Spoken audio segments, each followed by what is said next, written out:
Hi, welcome to my room. Finally doing a video in my room, even though it is absolutely unpleasant in here. Um, I have tidied up a little bit. I did laundry because it's necessary after a long period of time to, refresh your clothing. But I still have trash piled up the wall. As you can see.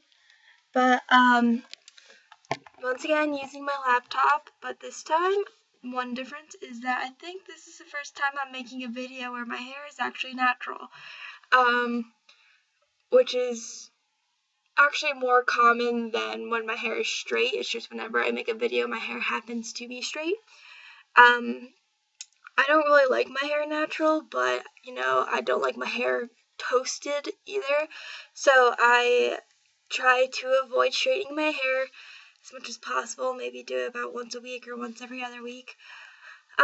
Anyway, the theme of this video, I said in my last one that I would be elaborating more on the terribleness that is my 2000 Cavalier, one of the most basic model cars anywhere. You see them all over the place, especially the color.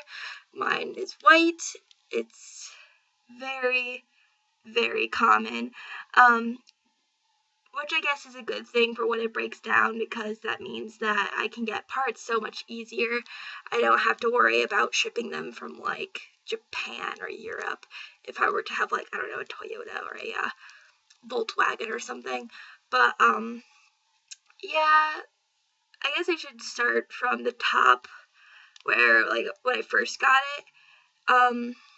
I'm not gonna complain too much, just because the fact that I got it for free from my brother before he went off to Japan for the Marines. He was like, I don't need my car, you can have it. So I guess I cannot complain too much because I didn't even spend any money in purchasing it. But I think we have spent more money getting it fixed than we have on purchasing it, because I think it was $3,000, and so far we've probably put around maybe 5,000 into it, trying to keep it running. But the first thing that happened to it was about a year or two ago. When I first got it, I wasn't very good at driving. I was decent. I've never been in an accident, knock on wood. But I did bottom out on a railroad track because I was going a little bit faster than it agreed with. So I bottomed out, and my the covering on the bottom started coming out, and the muffler fell off and melted to my rear tire, which didn't smell too pretty, and then I had to get rescued, and so we needed a new muffler on that. The bottom of it was easily fixed, but the muffler needed to be replaced. Next thing to go on it, I think, was my transmission. The transmission completely died to the point where I could only drive on the second gear. It would make the funniest sounds, and multiple times I thought I was going to die because it wouldn't get fast enough on the highway, and cars were not very happy with me about that. But one moment.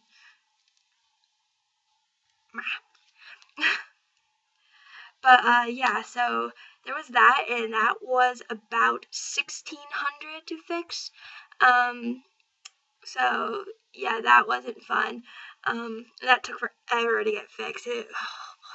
But so at least I got a warranty on that for getting that fixed.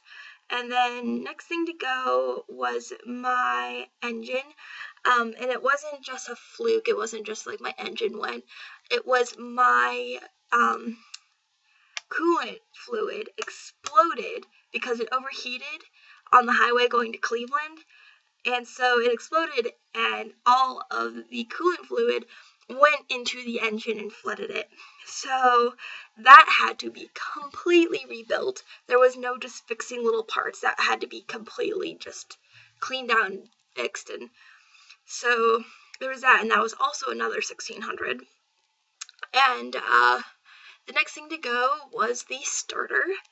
That I don't know about how much that was. My dad fixed that without really telling me.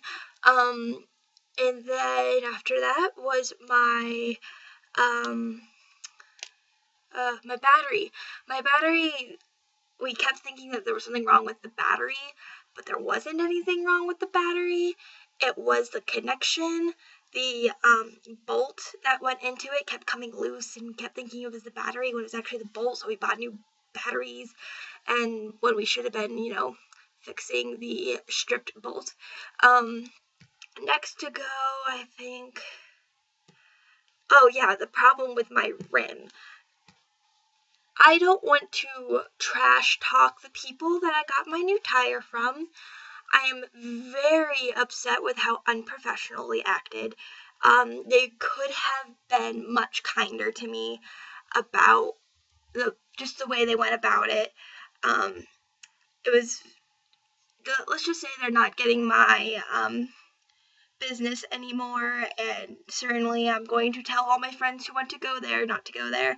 I'm not going to say who, because I'm not going to do that on the internet. I'm not going to slash their name on the internet, but I went there to get a new tire because over last summer my tire kept going flat, and I didn't know why, so I assumed there was a hole in it. So my dad was like, oh, be a big girl, go get your own tire. So I went and got the tire. It was around $70.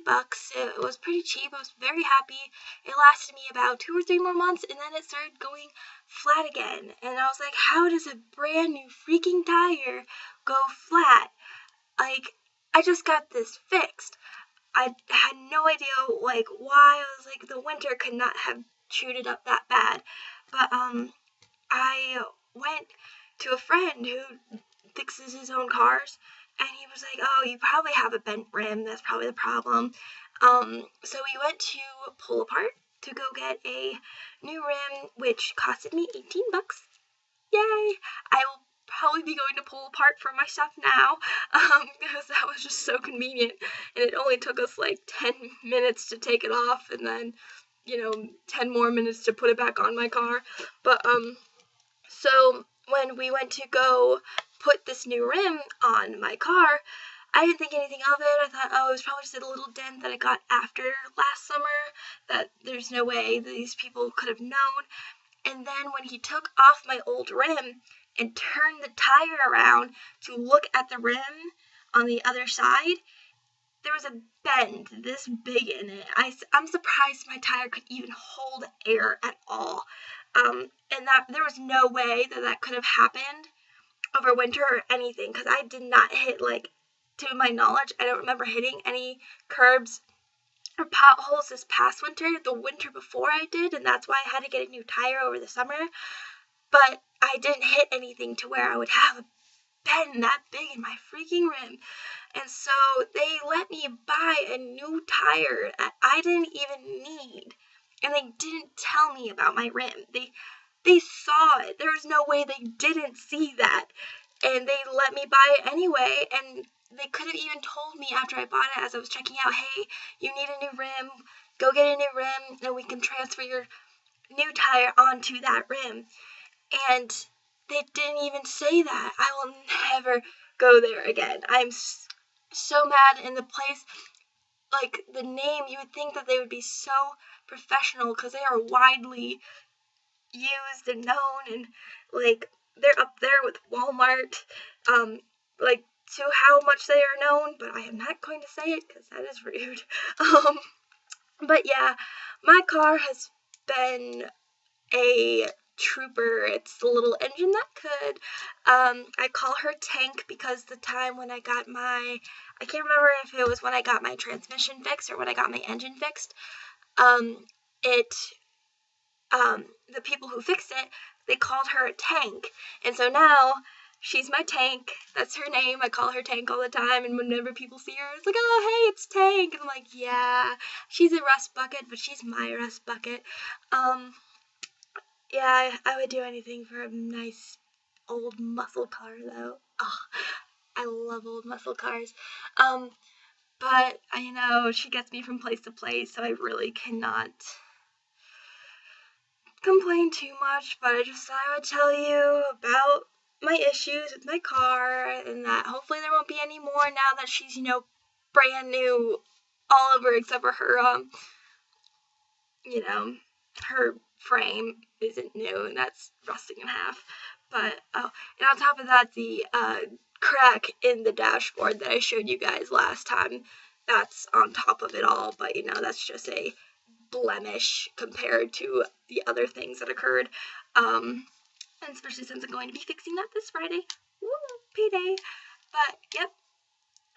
Comment below and tell me about any car problems that you might have had, anything that stood out to you that you want to complain. Go ahead, rant about your car. Yours is probably older than mine, no doubt. 2000, I mean, she's 13 years old, so she's almost as old as I am, off by, a handful of years, but, I mean, 19, but, comment, like, I don't know if you can subscribe to me, but go for it. Bye.